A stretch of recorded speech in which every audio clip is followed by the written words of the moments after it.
এই ভিডিওটি আমি ফেসবুকে শেয়ার করছি। ফেসবুকে অনেক লোক সমালোচনা করে যে টাকা পয়সা বেশি নেওয়া হয়, গরিবের চিকিৎসা হয় না। আমি বারবারই বলেছি যে যাদের টাকা আছে, যারা বড় মানুষ, যারা দিতে পারে, তাদের থেকে নেওয়া হয়। এবং তারা ব্যাঙ্গালোর, ভেলোর বিভিন্ন জায়গায় গেছে, অনেক টাকা খরচ করেছে। তাদের একটু কম ফিজ হলে বরং তাদের মনে হয় রোগ সারবে না, এ তো থাকে। কিন্তু গরিবদের আমি সেবা করি। কেউ যদি আমি তো 500 টাকার একটি স্কিম করেছি, মাসে 2 দিন দেখি।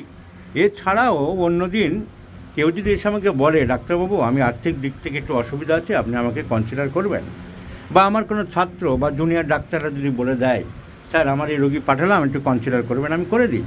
অনেক সময় রোগীকে জিজ্ঞাসা করি, তুমি যা পারবে তাই দাও। এইটা প্রমাণ করব আজকের আরেকটি ভিডিওর মধ্য দিয়ে। আর বাংলাদেশে বিশেষ করে কিছু হোমিওপ্যাথিক চিকিৎসক প্রচার করে বেড়ায়, উনি সাম্প্রদায়িক, উনি মুসলমানদের প্রতি বিদ্বেষ পোষণ করে, নিজেদের স্বার্থসিদ্ধির জন্য করে, সেটা সবাই জেনে গেছেন। কারণ এখানকার অনেকে আমার কোচিংয়ে পড়ে, রোগী পাঠায়, তারা সব বড় বড় হ্যানিম্যান কেন্ট হতে চেয়েছিল, কিন্তু পেটে বিদ্যা নেই, এদিকে হ্যানিম্যান কেন্ট হওয়ার স্বপ্ন। তো সেই ব্যাপারেও আমি দেখাচ্ছি যে আমার মধ্যে সেই সব কোনো কিছু বিশেষ ব্যাপার নেই। আমি মানুষকে ভালোবাসি, সব মানুষই আমার কাছে সমান। তবে হিন্দু মুসলমান বড় কথা নয়, আমি ব্যক্তিত্ব সম্পন্ন মানুষ। কারোর ব্যবহার খারাপ লাগলে, কেউ অন্যায় কথা বললে, সে যেই হোক, সেগুলোর আমি প্রতিবাদ করি, সেটা অন্য জিনিস, সেটা ব্যক্তিত্বের ব্যাপার। কিন্তু তার সাথে এই নোংরা মধ্যে করছে, আপনারা সবাই জানেন অনেকেই, যে বাংলাদেশের কিছু কিছু লোক অত্যন্ত এই নোংরা দিকে নিয়ে চলে যেতে চায়। এই সমস্ত স্কাউন্ডেলদের জবাব দেওয়ার জন্য আজকের এই মুসলমান দম্পতির সাথে আমি পরিচয় করিয়ে দেবো। এই ভদ্রলোকের কিডনিতে পাথর, এরা খুব গরিব মানুষ, সাধারণ মানুষ। বোম্বেতে গিয়েছিল, ব্যাঙ্গালোরে গিয়েছিল, হাজার হাজার টাকা চেয়েছে, পারেনি, বলছে কিডনি বাদ দেবো। মানে কিডনিটা মনে হচ্ছে কেটে বিক্রি করতে চেয়েছিল। কিডনিতে পাথর হলে কিডনি বাদ দিতে হয়। 4-5টা পাথর আছে বাঁ দিকের কিডনিতে। আমি বলেছি, ওষুধ দিয়েছি। মেয়েটি কাঁদছিল, ওর ওয়াইফ, খুব সাদাসিধে মেয়ে। আমি বললাম, তুমি কান্নাকাটি করো না, তোমার হাজব্যান্ডকে আমি সুস্থ করে দেবো। টাকা পয়সার ব্যাপারে অসঙ্গতি প্রকাশ করলে আমি বললাম, তুমি যা পারবে তাই দাও।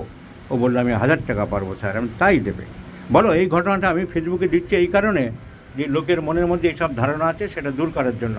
এই যা কথা বলেছি সব ঠিক।